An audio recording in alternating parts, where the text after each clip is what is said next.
Good evening, जल्दी से जुड़ जाएं सब लोग।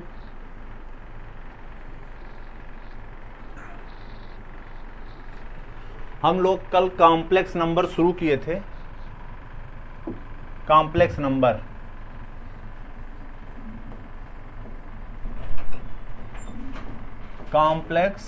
नंबर शुरू किए थे, जिसमें हम लोगों ने आयोटा के पावर के बारे में सीखा था। आयोटा के पावर के बारे में, क्या होता है आयोटा का पावर, ठीक ना। जिसमें हमने जैसे बताया था कि आई का कोई भी पावर लीजिए, कोई भी पावर, आयोटा का कोई भी पावर हो, 4 से विभाजित कर दीजिए, 4 से। गुड इवनिंग बाबू, ठीक है, 4 से विभाजित कर दीजिए इसको, तो जो भी आए वही उस रिमाइंडर जो आए वही इसका पावर हो जाएगा। तो 4 पंचे 20, 4 एकम 4, 1 पावर, यानी आई के बराबर हो गया, ठीक है। तो इसी पे हम लोग चर्चा किए थे। इसी पे एक क्वेश्चन और लिखो। एक क्वेश्चन ये है, find the value of, find the value of क्या, summation n equal to 0 to 100 I के पावर n, इसकी वैल्यू क्या होगी, जल्दी से बताएं। इसकी वैल्यू क्या होगी, summation I is equal to I के पावर n, इसकी वैल्यू कितनी होगी। एक कंडीशन और आपको याद हो कि इसी में हम लोगों ने किया था, आई के पावर n, आई के पावर n प्लस 1, आई के पावर n प्लस 2, आई के पावर n प्लस 3। 4 कॉन्सिक्यूटिव अगर इंटीग्रल पावर हैं आई के, तो उसकी वैल्यू हमेशा क्या आती है, 0। चाहे जो 4 कॉन्सिक्यूटिव नंबर्स हो जाएं, उसकी वैल्यू हमेशा क्या होती है, 0 होती है, ठीक है। तो आपको ये बताना है। चलिए देखिए, इसकी वैल्यू हम लोग क्या करेंगे, सॉल्यूशन। इसको देखो, n इक्वल टू 0 to 100 है i के पावर n, तो इसको क्या लिख सकते हैं, i के पावर 0 करेंगे वो तो वैल्यू 1 हो जाएगा, फिर i हो जाएगा, फिर i के पावर कितना 2, i के पावर कितना 3, ऐसे करते चले जाएं कहाँ तक, i के पावर कहाँ तक जाना है, 100 तक जाना है। इसी की वैल्यू आपसे पूछ रहा है, इसी की वैल्यू आपसे क्या कर रहा है, पूछ रहा है। तो इसकी वैल्यू कितनी होगी, इसकी वैल्यू कितनी, 1 प्लस आई बता रहे हैं उमेश, ठीक है। देखते हैं, अभी देखो ऐसे भी कर सकते हो, या अब इसमें देखिए टर्म की संख्या कितनी हो गई, 0 से शुरू होकर 100 तक 101। तो 1 को अगर हम छोड़ दें, इसके बाद जो इसमें टर्म आएगा, गौर करो, आई स्क्वायर, आई क्यूब, ये देखो ध्यान दो, गलत आया है वो, प्लस आई के पावर 100। ये 1 को अगर हम छोड़ दें, तो 1 को छोड़ने के बाद कितने टर्म बचे, इसको n इक्वल टू 0 से लेके 100 तक 101 हुआ ना, 1 को छोड़ दिया तो ये कितना हो गया, 100। और आप जानते हो 100 को हम 4 के पेयर में लिख सकते हैं। कितनी बार लिख सकते हैं, कितनी बार, 25 बार लिख सकते हो। ऐसे देखो, आई स्क्वायर, आई क्यूब, आई के पावर 4 ले लिया, एक ये हो गया, ये वैल्यू 0, फिर ऐसे दूसरा ले, तीसरा ले लें, सब की वैल्यू कितनी हो जाएगी, 0। तो यहां वैल्यू आनी चाहिए कितनी, 1, ठीक है। एक छोड़ दिया तो इसके बाद जो टर्म बचे वो कितने बचे, 100 टर्म है, और 100 टर्म को आप 4 के उसमें बना सकते हो ना, 25 बार लिख सकते हो, 4 कितनी बार, 25 बार। तो 25 बार सब वैल्यू क्या दे देगा, 0 दे देगा, हो गया, वैल्यू केवल एक बची, 1। या इससे करो या दूसरा वाला लगा दो। चलो, इसी को आप अगर ज्योमेट्रिक उससे करना चाहते हो तब कैसे होगा। उमेश देखो वैल्यू सही नहीं आ रही है, गलत आ रही है आपकी, 1 प्लस आई लिखे हो ना। तो अब अगर मान लिया इसी को हम ज्योमेट्रिकल वाले से करते हैं, तो देखो किसकी वैल्यू हमको निकालनी है,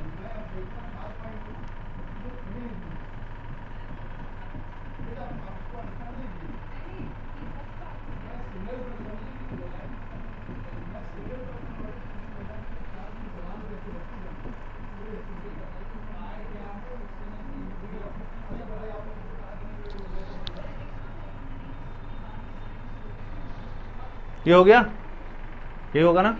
अब इसको ज्योमेट्रिकल वाले से देख लो, फर्स्ट टर्म कितना 1,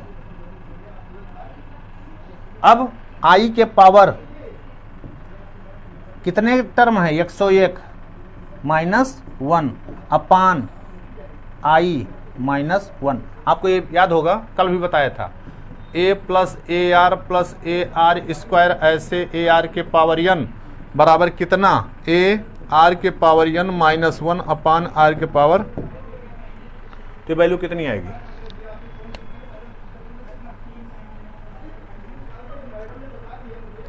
ये बताओ कितना आएगा? 4 से भाग दे दियो। इसको अगर हम 4 से भाग दे दे तो कितना आएगा वैल्यू? ये 4 से भाग दो, आई, अरे 4 से भाग देंगे तो 4 दूनी 8, 4 पंचे 20, 1 आई माइनस 1, और नीचे भी कितना आएगा आई माइनस 1।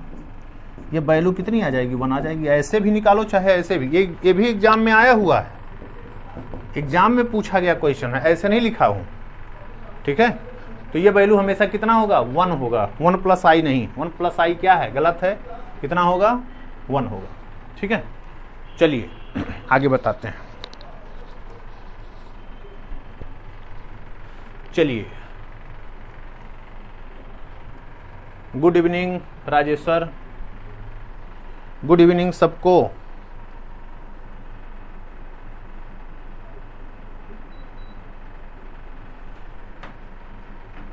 ठीक है, उमेश समझ में आ गया ना?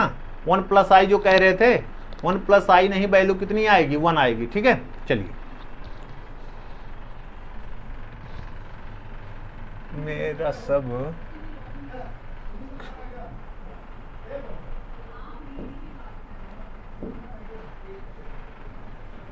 एक तो यहाँ पर सब सिस्टम ही नहीं समझ में आ रहा है। नेक्स्ट प्लस कर दो, चलो। चलिए,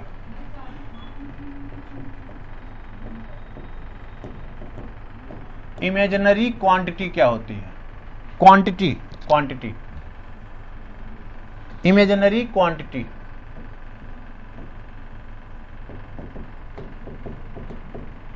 इमेजिनरी क्वांटिटी जैसे हम लोग लिखते हैं, तो आप देखो, ध्यान दो, इमेजिनरी क्वांटिटी से क्या लेना देना है? किसी भी निगेटिव रियल नंबर का रूट ले लिया जाए तो वही क्या है? इमेजिनरी क्वांटिटी है। जैसे अंडर रूट माइनस एक्स लिख दिया, x is positive real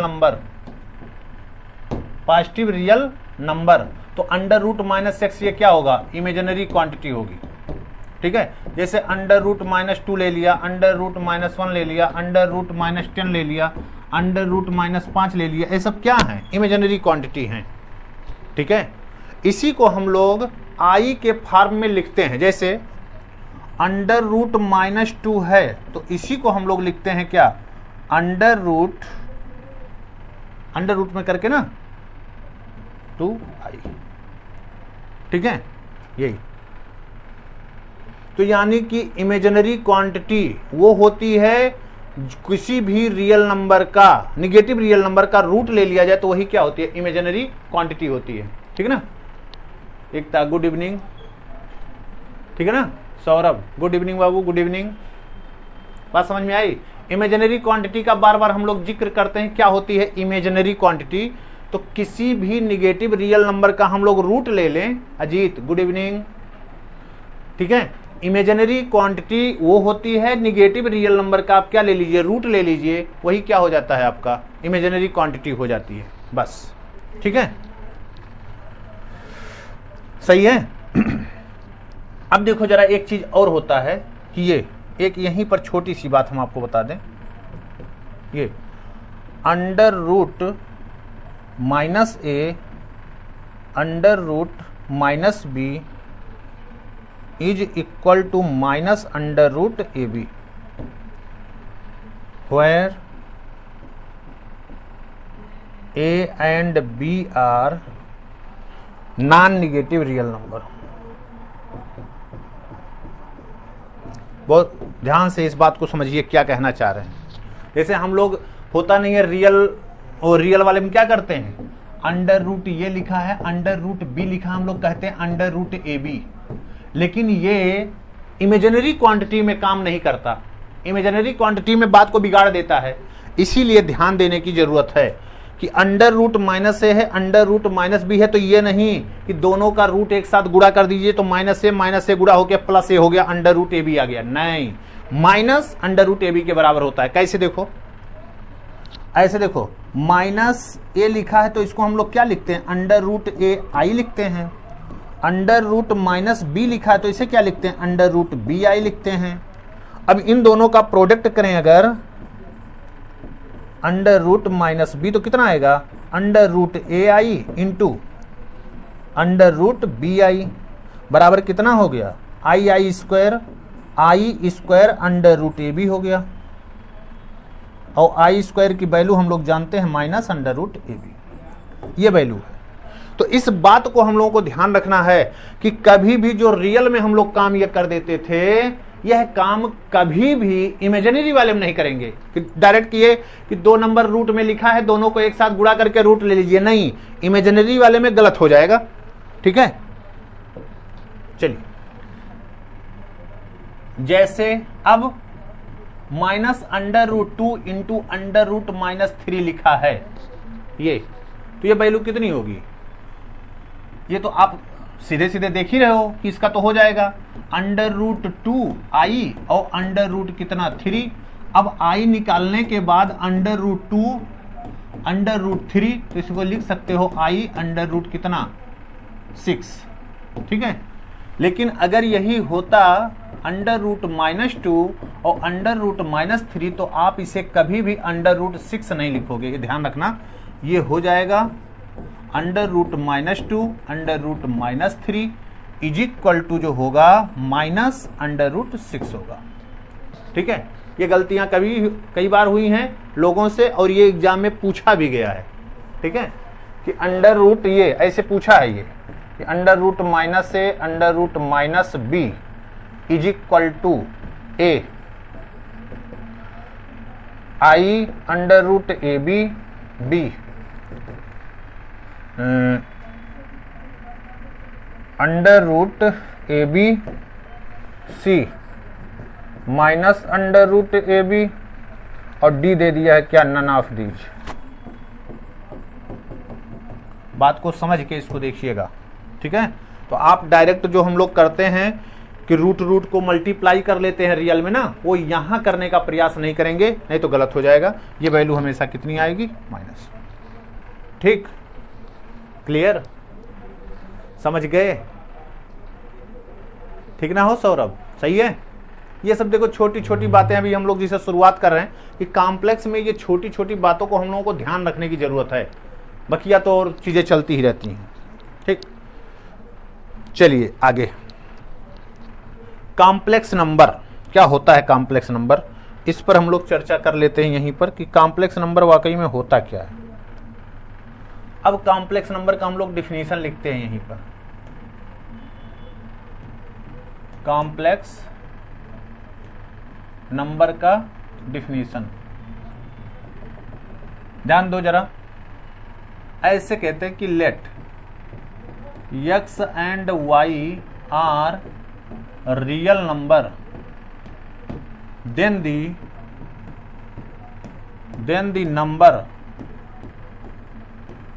number of the form कैसे हो, x plus i y where i बराबर under root minus 1 is called, इसी को हम लोग क्या कहते हैं, कॉम्प्लेक्स नंबर कहते हैं। कॉम्प्लेक्स नंबर कहते हैं इसी को। x plus i Y form का कहीं भी कोई नंबर लिखा है तो इसे ही हम लोग क्या लिखेंगे, कॉम्प्लेक्स नंबर लिखेंगे। ठीक है, कॉम्प्लेक्स नंबर को हमेशा कैसे लिखते हैं, x प्लस आई वाई। दस इसको नोटेशन में हम लोग ऐसे देते हैं, z बराबर x प्लस आई वाई। ठीक है, ये बात को ध्यान रखो, इसी पे सारा काम आपका होना है, इसी पे आपको सारा काम करना है, z बराबर x प्लस आई वाई पे। ठीक है, इसी बात को आपको समझ के रखना है।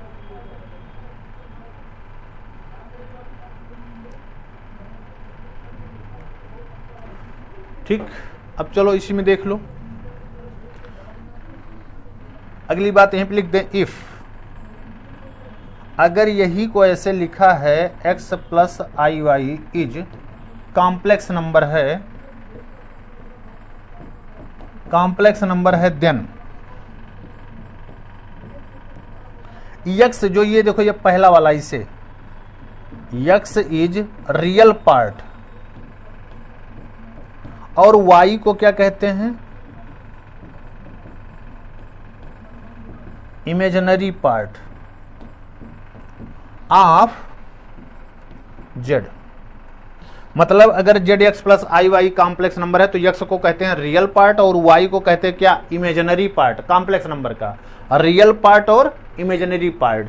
तो ध्यान रखो जरा, जिसमें i नहीं लगा है वो हमेशा रियल हुआ और जिसके साथ i लगा हुआ है उसको हम लोग क्या कहते हैं, इमेजिनरी पार्ट। इसे इमेजिनरी पार्ट कहते हैं, इसे रियल पार्ट और इसे इमेजिनरी पार्ट कहते हैं। तो ऐसे ध्यान दो, z बराबर अगर लिखा है, z बराबर अगर लिखा है ये x प्लस आई वाई, तो देन हम लोग ऐसे डिफाइन करते हो, real part of z is equal to क्या, x, और इमेजिनरी पार्ट ऑफ z बराबर क्या, y। इमेजिनरी पार्ट जो हो गया z हो गया और रियल पार्ट क्या हो गया, ठीक है, ये बात समझ गए होंगे, रियल पार्ट ये। तो अगर देखो, अगर ये ध्यान से देखें, अगर ऐसे लिखा है, चीजों को बस ये छोटी छोटी बातों को समझना है, ये अगर इसका रियल पार्ट क्या हो जाए, 0 हो जाए, x बराबर 0 हो जाए, तो z बराबर हमारे पास बचेगा कितना, बात को समझो, आई वाई। तो देन z इज प्योरली,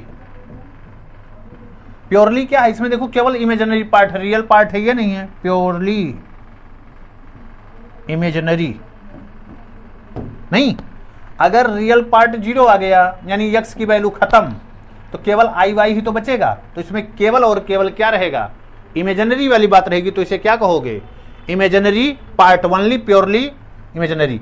अब देखो, इफ गौर करो, ये छोटी छोटी बातें आपको याद रखनी है, z अगर 0 हो जाए यानी y की वैल्यू 0 हो जाए, तब क्या होगा, देन जो आपका z है वो क्या बचेगा, केवल x। तो ये क्या होगा, इज प्योरली रियल, ये प्योरली क्या हो गया, रियल हो गया। ध्यान दो, अगर ये कॉम्प्लेक्स नंबर है, इसमें से ये वाला पार्ट खत्म हो जाए तो केवल x बचेगा, रियल पार्ट बचेगा, तो प्योरली रियल कहेंगे। और अगर ये वाला खत्म हो जाए, ध्यान दो, तो केवल i वाला पार्ट बचेगा, तो प्योरली क्या कहेंगे, इमेजिनरी। बार बार ये क्वेश्चन पूछा गया है कि इसका रियल पार्ट इतना है, इसका इमेजिनरी पार्ट इतना है, तो आप इस पे बात करिए। तो रियल पार्ट इमेजिनरी पार्ट पर ये चर्चा आपको करनी है।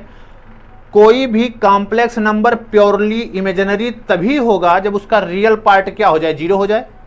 कोई भी कॉम्प्लेक्स नंबर प्योरली इमेजिनरी तभी होगा जब रियल पार्ट 0 हो जाए।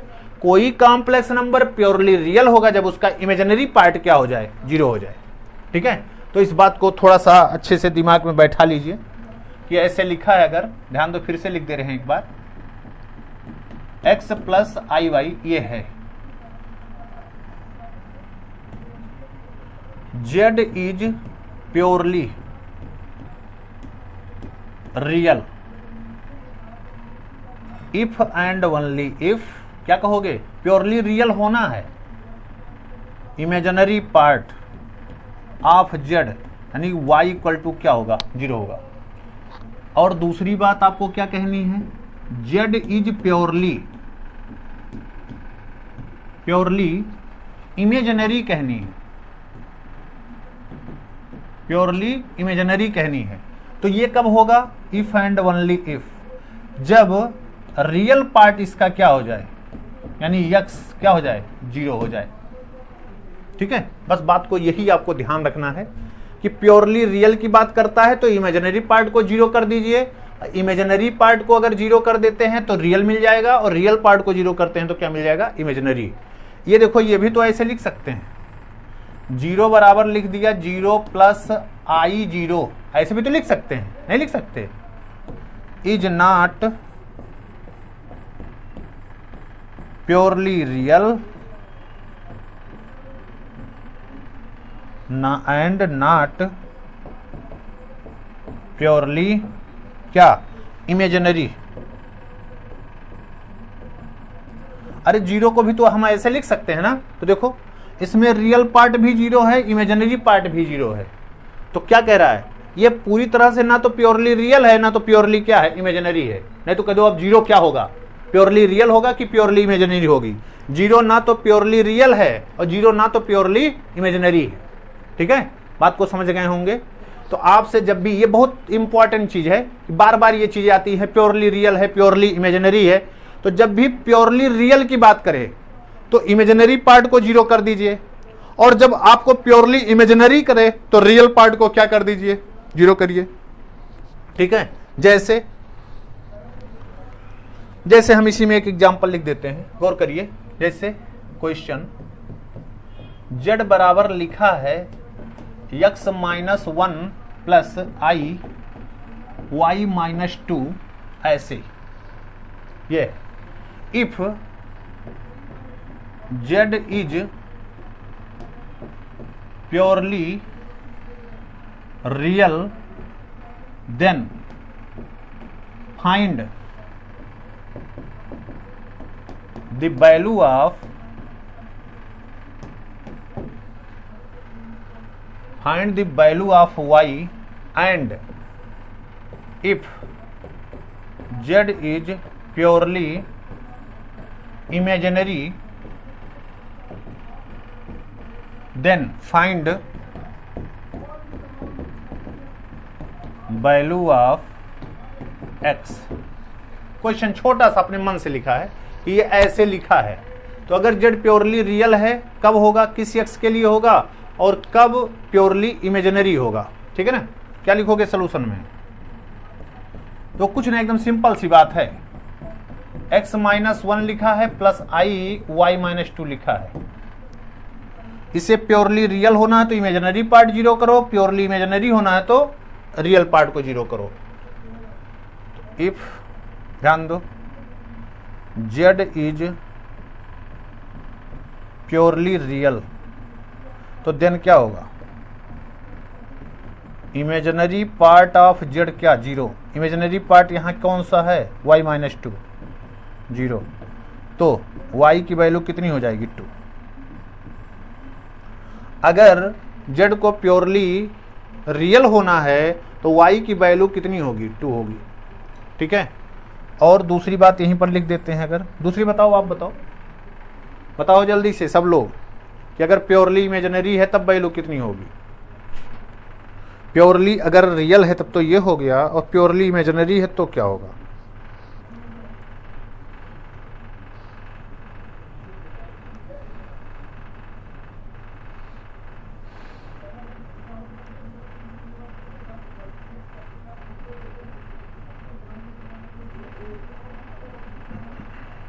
जल्दी करें।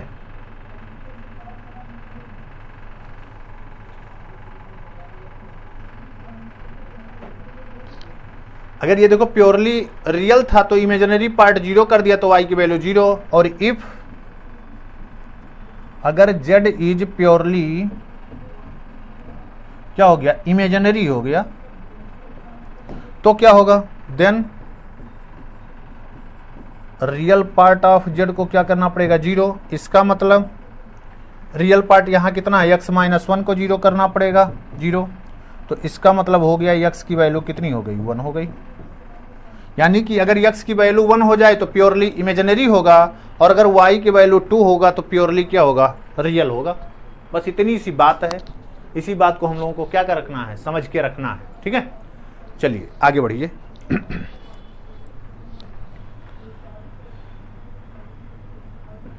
चलिए ऐसे देखो, और एग्जाम्पल जैसे लिखा है, ऐसे z बराबर अगर लिखा है z बराबर 2 प्लस 3i, तो रियल पार्ट कितना है, रियल पार्ट ऑफ जेड कितना हो गया 2 और इमेजिनरी पार्ट ऑफ जेड कितना हो गया 3। ऐसे अगर कहीं लिखा है जेड बराबर 3i लिखा है, इसका मतलब क्या है, इसको मतलब हम ऐसे लिख सकते हैं 0 + 3i। इसका मतलब इसका जो रियल पार्ट है जेड का वो क्या है 0 है और इमेजिनरी पार्ट इसका कितना है 3। यानी कि ये देखो रियल पार्ट 0 दिख रहा है, यानी कि ये प्योरली क्या है, प्योरली क्या है, इमेजिनरी है। ठीक है, बात समझ रहे हैं। इसी प्रकार से एक चीज यहीं पर और लिख दें, note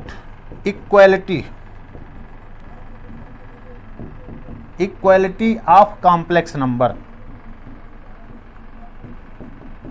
equality of complex number कैसे होता, ध्यान दो, नोट करके लिख दे रहे हैं।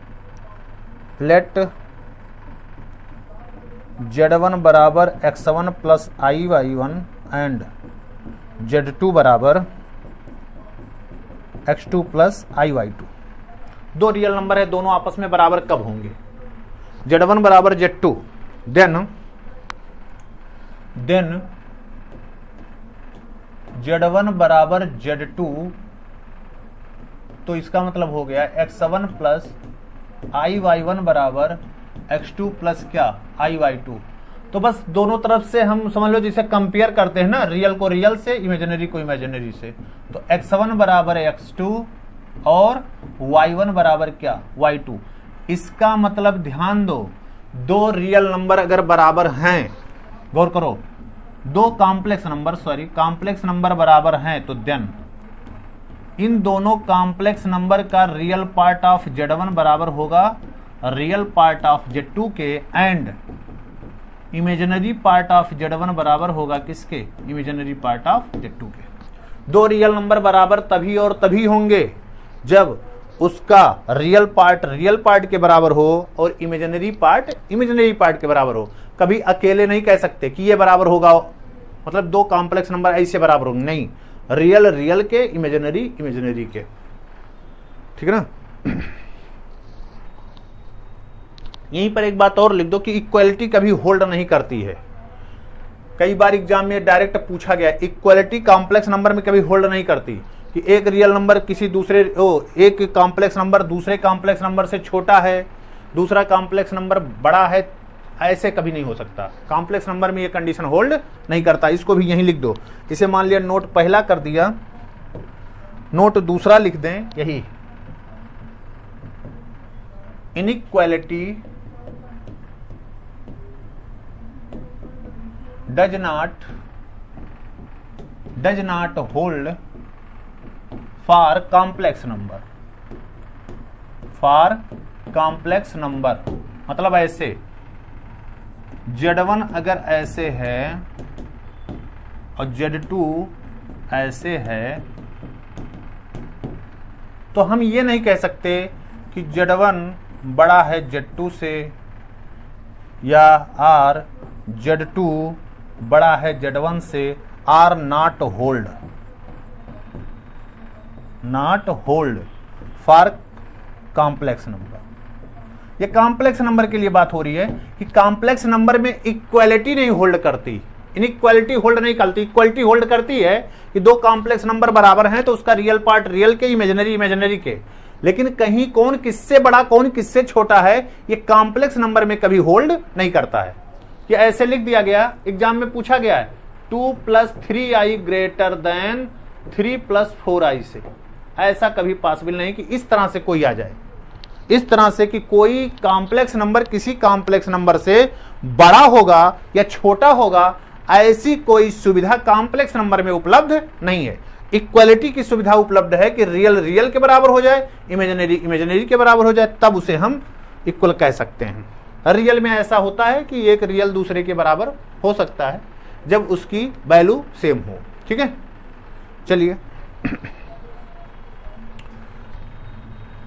चलिए ध्यान दीजिए। एक क्वेश्चन ऐसे लिखा है, लेट क्या है बे, यहां लिखते रहे, लेट हम कहें summation n equal to 0 to 100 i के पावर n बराबर है x प्लस आई वाई के,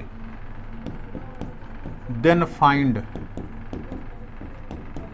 value of x and y। चलो हम 102 कर दे रहे हैं, इसको 102 कर दो। अभी 100 के लिए किया था, नहीं तो आ जाए एग्जाम में। 102 जल्दी से करें, सब लोग बताएं क्या होगा। सब लोग इसको करो और बताओ कि क्या होगी वैल्यू। ठीक है, जल्दी से आप ही लोग बताएं कि ये क्या होगी। कह रहा है ये बराबर है इसके 102, ये लिखा है 102, तो कह रहा है x